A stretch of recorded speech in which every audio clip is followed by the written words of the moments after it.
রাঙ্গামাটির কাপ্তাই উপজেলা সিনিয়র উপজেলা মৎস্য কর্মকর্তার কার্যালয় চত্বরে বৃহস্পতিবার 29 মে সকাল 10:30টায় 10 জন মৎস্যজীবীদের মাঝে 20টি ছাগল বিতরণ করা হয়েছে।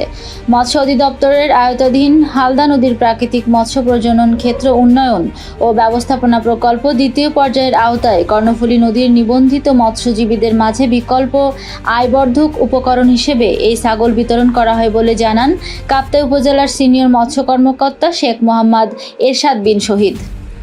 রাঙ্গামাটি জেলা মৎস্য অফিসার অধীর চন্দ্র দাস প্রধান অতিথি হিসেবে উপস্থিত থেকে উপকারভোগীদের হাতে এই ছাগল তুলে দেন। এ সময় তিনি মাছ ধরা নিষিদ্ধ মৌসুমী জেলেদেরকে কাপ্তাই এবং কর্ণফুলী নদী হতে মাছ না ধরা এবং কারেন্ট জাল ব্যবহার না করার অনুরোধ জানান।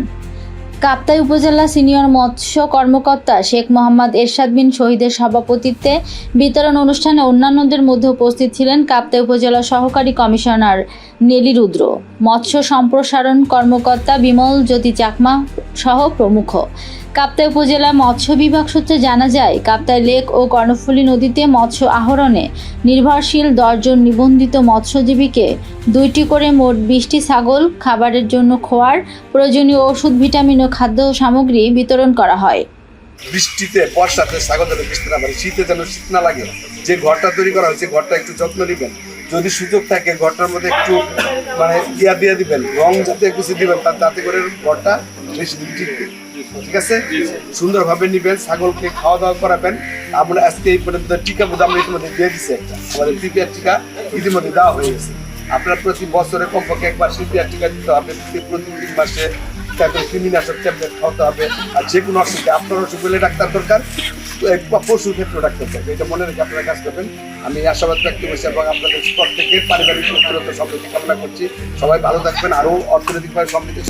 মৎস্য সম্পদ আহরণ নিষিদ্ধ করা হয়েছে, ততদিন পর্যন্ত আমাদের মোবাইল ফোন রেগুলার বেসিসে চলবে। তো আপনাদের আমি সহযোগিতা চাই, আমি আর কিছু বলবো না, এই সিম্পল কথাগুলোই আপনারা মনে রাখবেন। ধন্যবাদ। আমাদেরকে এরপর কার্যক্রমটা বাস্তবায়ন করতে যাচ্ছে আমাদের উন্নয়ন ব্যবস্থাপনা প্রকল্পের আওতায় আমরা আমাদের কর্ণফুলী নদীর মৎস্যজীবী যারা আছেন তাদের 10 জনের জন্য আমরা উপকরণ বিতরণ করছি বিকল্প আয়বর্ধক হিসেবে। তো আপনারা জানেন যে 1 মার্চ থেকে জুলাই মাস পর্যন্ত কর্ণফুলী নদীতে মাছ ধরা বন্ধ আছে। এখানে যাতে তারা মাছ না ধরে এবং পাশাপাশি ছাগল থেকে যেতে তারা বিকল্প আয় হিসাবে তারা যাতে নিজেদের আয় বর্ধন করতে পারে, তাদের জলাশয় জল সংলগ্ন যেগুলো আছে, যে কাপ্তাই লেক, কর্ণফুলী, এগুলো হচ্ছে আমাদেরকে অনেকটা মানে কি বলবো, হাঁসপাড়া, সোনার ডিম পাড়া হাঁসের মতো আর কি। আমরা যদি একদিনেই সবকিছু শেষ করে দিই তাহলে আমাদের মানে পরে হাই করতে হবে। আমরা যদি এটাকে জিয়ে রেখে আস্তে আস্তে আমরা আস্তে কিছুদিন যদি আমরা নিজেদেরকে সংবরণ করি, পরে দেখা যাবে যে আমরা আস্তে আস্তে ওখান থেকে আমরা আমাদের জীবিকা আহরণের জন্য মাছ সংগ্রহ করতে পারবো। তো মোট কথা হচ্ছে কোনোভাবেই মৎস্য সম্পদ ধ্বংস করা যাবে না। এই যে ব্রিডিং সিজনে এই সময়টাতে জুলাই পর্যন্ত, আর বেশি দিন নেই, জুন আর জুলাই, আর 2টা মাস আপনারা একটু ধৈর্য ধরেন, যাতে ভালোভাবে পরবর্তীতে মৎস্য আহরণ করতে পারেন। আর হচ্ছে যে তবু আমাদের পক্ষ থেকে, প্রশাসনের পক্ষ থেকে আমরা হচ্ছে রেগুলার বেসিসে মোবাইল কোর্ট করবো।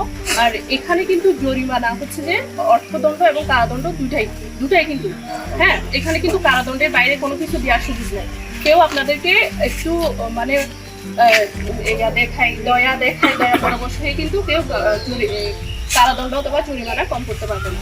তো আমাদের মোবাইল কোর্টটা অব্যাহত থাকবে এই 31 জুলাই।